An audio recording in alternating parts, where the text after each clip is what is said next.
Bon, aujourd'hui, on va parler de. Ça va être un sujet, en fait, une réflexion, un partage d'un constat que j'ai. Euh, pour ça, évidemment, il faut comprendre d'où je viens. Donc, j'ai grandi sur la ferme Bourdelais. Donc, je vous ai fait un reportage. Donc, je vous invite à le regarder si vous ne l'avez pas déjà vu. Et donc, pour dire que j'ai un vécu par rapport à ça, c'est-à-dire que pour l'autocueillette, il y a un changement de paradigme que j'ai pu voir et que je constate encore et toujours.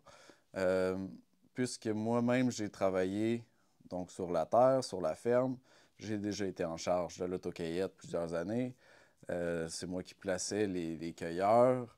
Bref, on a un bon recul et j'ai un bon recul par rapport à ça. Puis ça me permet de vous partager certains constats, une certaine évolution, un changement de paradigme. Puis j'avais envie de vous en parler. Donc, on va commencer maintenant. Donc, la première des choses, moi, quand j'étais petit, donc j'avais, je sais pas, 10 ans peut-être, on était, mettons, 2000, au détour des années 2000, la principale clientèle, les gens qu'on voyait à l'autocueillette, c'était des personnes assez âgées, donc je dirais 50, 60, 50, 60 ans, même un petit peu plus.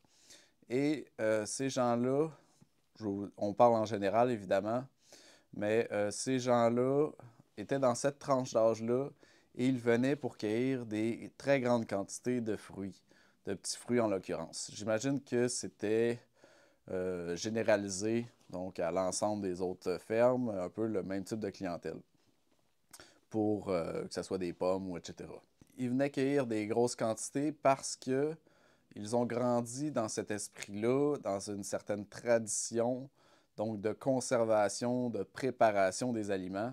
Puis ça fait en sorte que eux, pour eux, de venir faire de l'autocueillette, c'était pour avoir une économie financière, puisqu'on n'a pas à acheter le produit déjà cueilli. Donc on sauve de l'argent parce que habituellement c'est moins cher lorsqu'on le fait nous-mêmes, donc en autocueillette.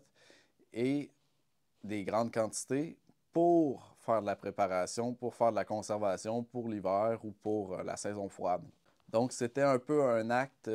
L'autocueillette était une continuité, ou plutôt le commencement vers la préparation, vers la conservation. Et les gens venaient cueillir. C'était pas rare des 8, 10 paniers de 2 litres. C'était souvent des couples, donc deux personnes qui venaient cueillir 8 à 10 paniers de 2 litres de framboises, par exemple. Tandis que aujourd'hui, c'est vraiment très rare qu'on voit ça. Aussi, c'était des gens habitués. Donc, c'était plus souvent des personnes d'expérience parce que justement, c'était pas la première année qu'ils faisaient ça.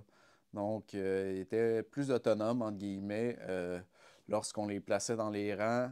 Ils savaient comment ça marchait, où chercher les belles framboises, un peu, pas besoin d'expliquer, entre guillemets, c'est quoi le processus de la cueillette, de rester dans son rang et pas de picorer à gauche et à droite. Donc, à ce niveau-là, je pense qu'il y avait moins de supervision ou de moins de travail de supervision à faire, du moins pour cette clientèle-là. Aujourd'hui, c'est assez différent, puis je l'ai constaté donc sur la ferme, mais je l'ai constaté également en faisant moi-même de l'autocueillette d'une manière récente. Et aujourd'hui, c'est davantage considéré comme l'autocueillette est plus une activité familiale. C'est plus vu comme ça. C'est plutôt rare de voir des gens qui viennent cueillir des grosses quantités en vue de faire une transformation. Donc, il y a un peu une perte de cette tradition-là avec la nouvelle génération, si on veut, de gens qui viennent. Et c'est davantage axé sur l'activité. Donc, c'est une activité familiale.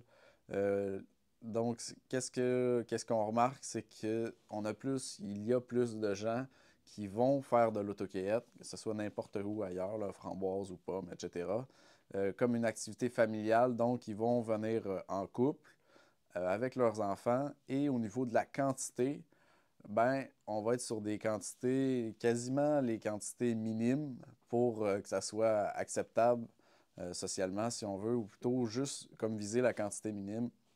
Donc, c'est pas rare qu'il y ait des familles de 4 personnes qui qui vont venir et qui vont cueillir un seul panier ou 2 paniers de framboises ou, comme j'ai déjà pu le voir pour les pommes, juste cueillir un fond de sac, là, à peu près rien, quasiment pour la semaine, même pas. Euh, Puis, ben, ça a tout ce que je vais énumérer a une incidence également au niveau du prix euh, que l'autocueillette est en train de changer. Il y a un changement de prix au niveau de l'autocueillette. Donc, c'est vraiment, on est passé d'une activité de tradition, de conservation de nourriture à une activité de loisir. Et ça fait en sorte, bon, c'est génial, là, on ne se le cachera pas, que les gens viennent dans les champs, qui cueillent, qui vivent une expérience agricole, qui voient la nourriture, etc. Mais ça a une incidence au niveau des prix également parce que, comme c'est devenu plus une activité de loisir, souvent ce qu'on remarque, c'est que c'est des quantités minimales qui veulent être cueillies. Donc, les gens viennent avec leur famille, donc 2 adultes, 2 enfants, etc. Et vont cueillir 1, 2, 3 paniers. Donc, on est vraiment dans une différence au niveau du couple, entre guillemets, qui, eux, veulent faire de la conservation, qui vont cueillir 8 à 10 paniers, qui vont être plus structurés, plus disciplinés, si on veut, tandis que où c'est l'activité familiale, une activité de loisir, qui demande davantage de supervision, donc pour l'entreprise agricole, parce qu'il faut encadrer, évidemment, pour qu'il y ait des débordements, pas que ça cueille à gauche puis à droite et qu'au final, il y a de la perte, puisque ça a été mal cueilli. Et ça fait plus de bouche à nourrir, évidemment, puisque, on ne se le cachera pas, lorsqu'on va faire de l'autocueillette, ben, on mange, on goûte. Donc, au final, ça a un coût financier, puis il faut pas penser qu'il n'existe pas. Il existe. Ça a un coût, donc, au niveau de davantage de supervision et davantage de pertes au niveau des fruits, puisque les gens sont moins expérimentés, sont moins intéressés aussi à être plus structurés. Donc, puisqu'on est dans une logique de loisir, de divertissement. Aussi, ce que j'ai vu d'une manière récente, c'était la cueillette de pommes. Là. Moi, pour vous raconter l'anecdote, nous, on est arrivés, donc moi, ma conjointe, puis on avait notre petit bébé dans une poussette. Puis c'est principalement moi qui ai cueilli en hauteur. Donc, puis je ne pouvais pas m'empêcher d'observer, évidemment, le comportement des autres cueilleurs, des autres autocueilleurs. Nous, on est arrivé dans l'optique de faire de la conservation, dans l'optique de faire un bon stockage de pommes pour 2, 3 mois, dans l'optique de faire de la compote de poire, la compote de poire dont je vous ai présenté en vidéo, puis faire de la conservation, donc des prunes dans le sirop, etc. Donc, on a cueilli des pommes, des poires et des prunes. Puis, lorsqu'on est arrivé, donc, on a pris 4 sacs, 4 ou 5 sacs. Je les ai toutes remplis. Ensuite de ça, je suis retourné, j'en ai pris d'autres sacs. On a acheté également un boisseau, donc c'est 45 livres de poires qui était déjà cueilli parce que cette variété-là, en fait, on ne pouvait pas la cueillir, tout simplement. C'était de la Bartlett. Puis là, la personne de l'accueil, elle me voyait passer, tout, puis elle était comme, ouais, super heureuse, tu sais, un peu impressionnée, si on veut, parce que toutes les autres personnes qui passaient, eux, avaient juste vraiment un petit fond de sac, là. Puis aussi, moi, je montais, les escabeaux avaient été placés pour faciliter le travail. On est arrivé le matin, tôt le matin. Les escabeaux avaient été placés, donc, vis-à-vis les plus belles branches. Fait que moi, je montais, je cueillais, je déplaçais mon escabeau, puis ça marchait. Aussi, il y avait un problème, ils ont eu un problème avec les fruits, dans le sens où il y a eu une grêle au moment où les fruits étaient encore pas immatures, mais ils commençaient à leur maturité. Puis il y avait différentes poques, différentes taches. Mais ça ne change rien au goût. Donc, tu te passes un petit coup de couteau. La personne nous l'avait dit à l'accueil, tu sais, qu'il n'y avait pas de problème avec ça. Moi, ça ne me dérange pas non plus. C'est normal. Il faut comprendre la réalité agricole. Puis pas juste essayer de chercher les plus beaux fruits qui existent sur la planète pour les mettre finalement dans son estomac puis les transformer en tas de marde. Fait que j'ai pas de problème avec ça. Fait que moi, je cueillais. Tu sais, je prenais pour ceux qu'on voulait garder, donc à plus long terme, dans une conservation actuelle, ben là, je prenais des beaux fruits. Mais pour la transformation, pas de problème avec ça. Puis j'observais les sacs des autres personnes et évidemment, il y avait très peu de fruits abîmés, entre guillemets, donc il y avait eu un choc avec la grêle. Et c'était tous des fonds de sac, comme je vous dis. C'était des couples ou des familles, mais c'était vraiment dans une activité de loisir. Donc au final, pour la quantité de fruits que tu vas vendre, si pour faire le même argent, si on veut, avec ta production, ben, il faut que tu ailles 400 clients au lieu de 200. Ben, tout ça, ça a un coût, puis ça fait en sorte que ton coût à l'autocueillette, tu vas l'augmenter. Aussi, autre chose qui est souvent demandé, qui est souvent, on dirait quand tu dis non, c'est une déception, c'est est-ce qu'il y a, les gens demandent, est-ce qu'il y a une mini-ferme? Comme si chaque entreprise agricole, comme si les agriculteurs, les fermiers, ceux qui font de l'autocueillette, qui reçoivent des gens pour faire de l'autocueillette, devaient obligatoirement avoir une petite salle d'exposition mini-ferme. Ça, c'est demandé souvent. C'est sûr que ça a un charme, mais ça reste comme là, au verger où je suis allé, il y en avait une mini-ferme, mais tu sais, ils n'en ont pas d'animaux outre que pour l'activité, le loisir, donc de présenter aux autocueilleurs ou aux gens qui viennent ces animaux-là. Clairement que ce n'est pas leur centre d'activité et donc c'est juste pour répondre à une certaine demande. Et évidemment, ça a un coût puisque ces animaux-là sont dans des enclos. Hein, habituellement sont dans des enclos, des petits bâtiments. C'est assez restreint.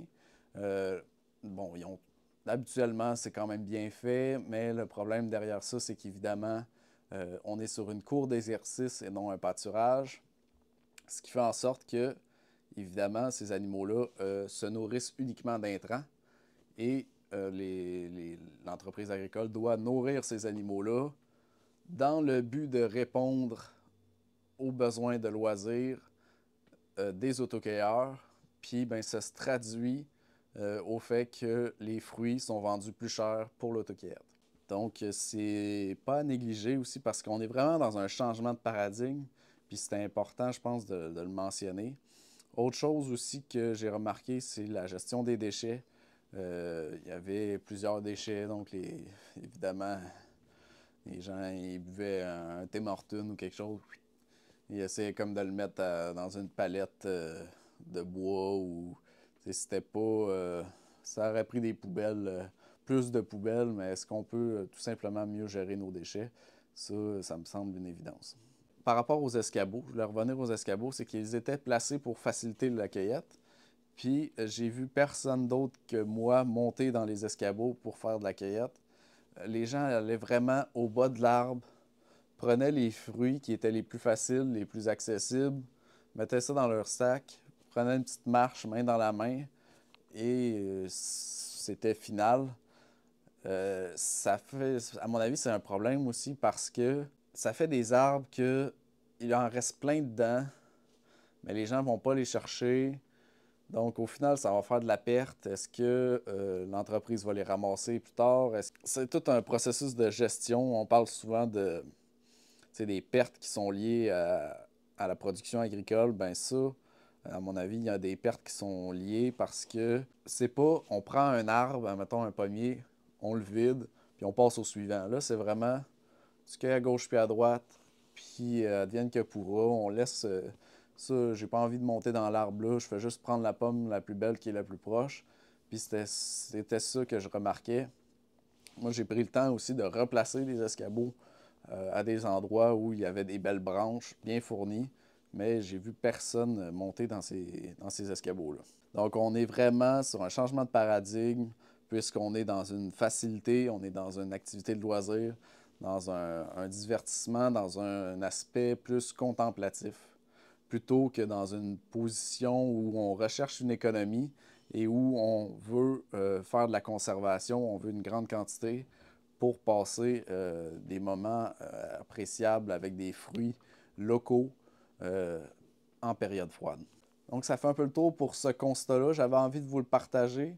Je pense que vous avez probablement eu le même constat ou peut-être que vous allez porter votre attention pour essayer de remarquer ça.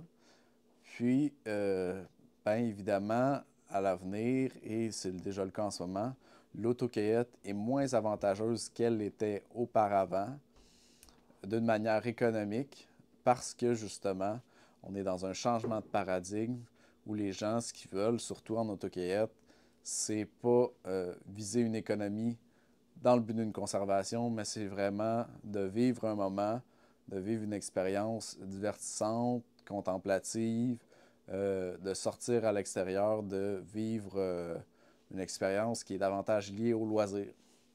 Fait que c'est tout pour mon partage. À plus.